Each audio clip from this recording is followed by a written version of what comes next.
मारूफ कारोबारी शख्सियत काशिफ शेर केसरानी सुकून विस्टा 2017 इस्लामाबाद के मैनेजिंग डायरेक्टर हैं। काशिफ शेर केसरानी किसी तारुफ के मोहताज नहीं, civil engineers, builders and developer हैं। बहुत सारे प्रोजेक्ट कामयाबी के साथ पाया तकमील तक पहुंचा चुके हैं। कारोबारी हल्के में कदर की निगाह से देखे जाते हैं। बाहिम्मत और शगुफ्ता गुफ्तगू की हामिल खूबसूरत शख्सियत हैं। काशिफ शेर केसरानी ने सुकून विस्टा 2017 इस्लामाबाद में नए मंसूबे का आगाज किया है, जो 2017 की शानदार लोकेशन पर मौजूद है। डैम के सामने होने की वजह से सुकून विस्टा की वैल्यू में इजाफा करता है। कम कीमत में आला मयार के फ्लैट्स आसान किस्तों पर मुअज़्ज़ज़ क्लाइंट्स को फराहम किए जाएंगे। सुकून विस्टा के मैनेजिंग डायरेक्टर काशिफ शेर केसरानी ने खुबदार न्यूज से खुसूसी गुफ्तगू में कहा कि हम ये प्रोजेक्ट लॉन्च करने जा रहे हैं सुकून विस्टा के नाम से, जो कि B17 के ए ब्लॉक में डैम के बिल्कुल कॉर्नर पर लोकेटेड है। इसकी 3 साइड्स जो है ना डैम व्यू है, जबकि एक साइड इसका प्लस मार्गला व्यू के साथ है और 4 साइडेड ओपन प्लाट है,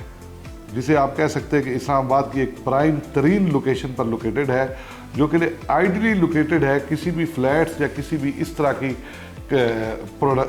उसके प्रोजेक्ट के लिए। अगर हम बात करते हैं स्पेसिफिकली इस प्रोजेक्ट की कि हम इसमें क्या करने जा रहे हैं और क्या देने जा रहे हैं, इस हवाले से अगर हम डिस्कस करते हैं तो ये हम एक बड़ा ही आउटस्टैंडिंग किस्म का प्रोजेक्ट, जो हमारे अपने अकॉर्डिंग हम 100 बातें करेंगे, लेकिन ये है कि हमने जो रेजिडेंशियल कम्युनिटी थी जो ऑलरेडी इस इस्लामाबाद के मुख्तलिफ जगह पर जो लेविश किस्म के हमारे प्रोजेक्ट ऑलरेडी एग्जिस्ट कर रहे हैं, जो उनको लग्जीरियस तरीन प्रोजेक्ट का दूसरे लफ्ज़ों में हम नाम देते हैं, जो लोग वहाँ रह रहे हैं, उनको जो जो मसाइल पेश आ रहे थे, हमने उनको 99% एड्रेस करने की कोशिश की है कि जो उस कम्युनिटी को हर सबसे पहली जो बेसिक चीज़ है अगर हम इस प्रोजेक्ट को देखते हैं तो वो इसकी लोकेशन है। लोकेशन के बाद जब हम इसकी सेकेंडरी चीज़ पर जाते हैं कि लोगों को जो जो मसाइल पेश आ रहे थे, हम लोकेशन प्लस उन चीज़ों को एड्रेस करने के लिए जा रहे हैं। हम अगर उन चीज़ों को कैलकुलेट करते हैं तो 400-500 लोगों का एक कम्युनिटी का एक आप पूरे का पूरा सेटअप बनाने जा रहे हो, तो उसमें आपको हर एक हवाले से हर एक चीज़ को देखना पड़ता है। लाइक सबसे पहली चीज़, अब 400-500 यूनिट्स बन रहे हैं, उसके अंदर कहीं पर भी आप चले जाएं पूरे इस्लामाबाद में किसी भी एक बिल्डिंग में बेसिक हेल्थ यूनिट नहीं है। किसी का कोई BP शूट कर जाता है, शुगर लो हो जाती है, कोई बंदा जख्मी हो जाता है, कुछ भी हो जाता है, तो कम से कम उसको एक फर्स्ट एड ट्रीटमेंट तो किया जा सके। इसके लिए हम एक वेल इक्विप्ड किस्म का बेसिक हेल्थ यूनिट इसके अंदर बनाने जा रहे हैं, जिसमें एक डॉक्टर और लेड डॉक्टर 24 आवर अपॉइंटेड होंगे और 24 आवर फ्री एम्बुलेंस सर्विस होगी, जो कि डेजिग्नेटेड होगी इस कम्युनिटी के लिए। सेकंड स्टेप पर हम जाते हैं तो सबसे बड़ा इशू जो पेश आता है लोगों को फ्लैट्स के अंदर रहते हुए, वो ये आता है कि टेरेसेस प्राइवेसी नहीं होती। उसको मेंटेन करने के लिए अगर आप देखें तो ये पीछे बिल्कुल डिज़ाइन लगा हुआ है, इस चीज़ को देख रहे हैं, एक्स्ट्रा बिल्डिंग की मास्किंग करके सारी चीज़ें करके एक टेरेस को दूसरे टेरेस से सेपरेट किया गया है, ताकि कोई फैमिली भी बैठे उनकी प्राइवेसी मेंटेन रहे और सारी चीज़ें रहे। इवन टेरेस का साइज़ 5x10 है, जो कि एक पूरी फैमिली बैठकर डाइन भी कर सकती है, एंजॉय भी कर सकती है, सारा कुछ कर सकती है, क्योंकि हम व्यू बेच रहे हैं।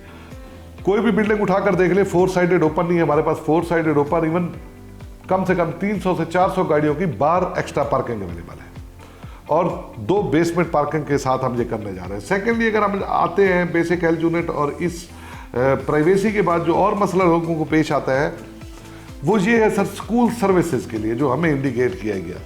स्कूल सर्विसेज का इशू क्या पेश आता है कि एक बंदा 10th फ्लोर से उतरता है, वो बच्चे को लिफ्ट में लेता है, वापस आकर बाहर आकर उसकी गाड़ी जो भी स्कूल वैन आती है उसका वेट करता है, उसमें बिठाता है, फिर ऊपर जाता है, 30 से 40 मिनट इन बिटवीन उसके ज़ाया हो जाते हैं।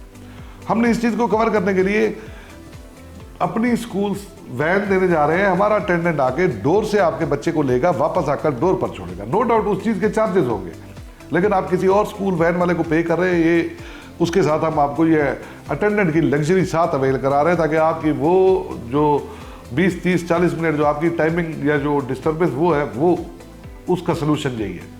उसके बाद अगर हम चले जाए, सबसे बड़ा इशू आता है सर केबलिंग का। बड़े से बड़े प्रोजेक्ट में किसी का नाम लिए बगैर कहूँगा, आपको जो है ना PTCL और इंटरटेनमेंट केबल्स के हर जगह इशू है, नीचे से डक्टिंग करके ऊपर तक ले जाएं या ये करें या वो करें, या आप टेरेस पर आपने तार मारिए। हम स्टार्ट से ही ऑप्टिकल फाइबर पर जा रहे हैं।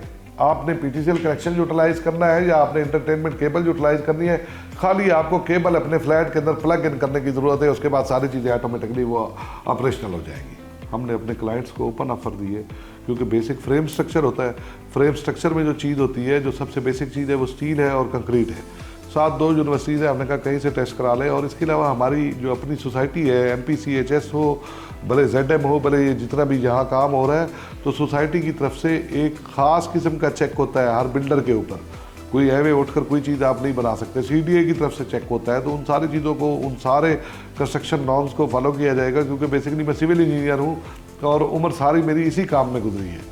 तो उसके बाद आ जाते हैं सर, हम क्वालिटी पर कोई कंप्रोमाइज़ नहीं है, किसी भी मटेरियल, किसी भी चीज़ के ऊपर ना हम करते हैं, ना हमें हमारी सराउंडिंग जो हमारी मैनेजमेंट है इस सोसाइटी की, जैसे मैंने जिक्र किया, या ZM की, इधर जो भी हमारे प्रोजेक्ट्स चल रहे हैं उसमें कोई इस तरह का सीन नहीं होता। फोर्थली अगर हम आ जाते हैं डिलीवरी टाइमिंग पर, तो अल्टीमेटली हमें क्लाइंट पेमेंट पे कर रहा है, तो हम भी कहीं ना कहीं उसके पाबंद है। ये तो नहीं कि हम 20 साल बाद जाकर बिल्डिंग डिलीवर कर देंगे और हम कह देंगे जी आ जाए। जितना बिल्डिंग लेट होती है उतने हमारे ओवरहेड कास्ट बढ़ती है, पहली बात। दूसरी बात, इस चीज़ को मजीद रिफाइन या बेहतर करने के लिए हम डे फर्स्ट से जो अपना एग्रीमेंट कर रहे हैं, हम अपने क्लाइंट को उसके अंदर मेंशन करके दे रहे हैं कि हम आपको 0.1% रेंट आफ्टर 4 ईयर पे करने के पाबंद हो गए if we are not able to give you possession. तो ये तो एक बड़ी क्लियर सी फार्म होगी। अब हम मंथली करोड़ों रुपए रेंट पे करने से तो बेहतर है उसको टाइमली ताकि डिलीवर किया जाए, और ये चीज़ एग्रीमेंट के अंदर हमारे मेंशन होगी। जो बंदा टाइमली पे कर रहा है उसको हम इस चीज़ का करने का पाबंद होंगे कि हम उसको 1% रेंट पे करेंगे। इसके अलावा जो इस बिल्डिंग की 2-4 जो पहली चीज़ें थी, हमने एमिनिटीज़ के इस हवाले से भी डिस्कस कर ली, बाकी चीज़ें भी डिस्कस कर ली। और पार्किंग का सराउंडिंग अगर आप देखें तो इसके साथ फ्री पार्किंग स्लॉट्स भी अवेलेबल है, बेसमेंट भी पार्क अवेलेबल है। डैम और मरगला इस बिल्डिंग की खूबसूरती को मज़ीद, जिसे कहते हैं, निखारते हैं, और B17 की आइडियल लोकेशन है। और इसके अलावा हमारे पास फ्री मेन GT रोड से वॉकिंग डिस्टेंस पर ये बिल्डिंग है। हम कह लें कि जी कोई लंबा चौड़ा फंस रहा है तो आप रोड से उतरते हैं, पब्लिक ट्रांसपोर्ट से 2 कदम बाद आप बिल्डिंग पर होते हैं। तो ये सारा एक, जिसे कहते हैं, मुख्तलिफ गैजेट्स में अगर हम जाते हैं, हम इसके अंदर स्मार्ट की एंट्रीज भी देने जा रहे हैं, और इसके साथ ऐप के ज़रिए आपकी होम अप्लाइंसेस दिस दैट, वो सारी चीज़ें, फ्री वाईफाई, ये सारी चीज़ें आजकल सारे ही दे रहे हैं। अल्टीमेटली आप क्योंकि टेक्नोलॉजी की तरफ मूव ऑन कर रहे हैं, तो ये आपके ऊपर ग्लोबल प्रेशर कह लें, या सराउंडिंग का, या जो लोगों का डेली का इस्तेमाल है, उसको देखते हुए हमने ये स्मार्ट की एंट्री और आपके अप्लाइंसेस के लिए ऐप, ये सारी चीज़ें इसमें इंट्रोड्यूस कराने जा रहे हैं। रेट के अतबार पे इस वक्त भी हम लोएस्ट तरीन बॉटम पे हैं तमाम अपनी सराउंडिंग से और तमाम ISB के रेट से। अगर आप इसके रेट्स और इन सारी चीज़ों को देखते हैं, और टोटल स्क्वायर फीट देखते हैं, और पार्किंग को देखते हैं, इस सारे लग्जरी सिस्टम को देखते हैं, तो उसके बाद आप खुद ही इसको बेहतर एनालाइज कर सकते हैं कि हम इस वक्त भी कम तरीन रेट पर बैठे हैं। क्योंकि अभी हमारा प्री लॉन्च फेज़ चल रहा है। 26 तारीख को होपफुली हम इसका इवेंट करेंगे इंशाअल्लाह अज़ीज़ शालीमार क्रिकेट ग्राउंड में, जहां सेलिब्रिटीज़ और ICT के दरमियान एक फ्रेंडली मैच कराया जाएगा, जिसमें एक अच्छा गेट टुगेदर हो जाएगा, एक हेल्दी एक्सरसाइज भी हो जाएगी, और प्रोजेक्ट की इंट्रोडक्शन भी हो जाएगी।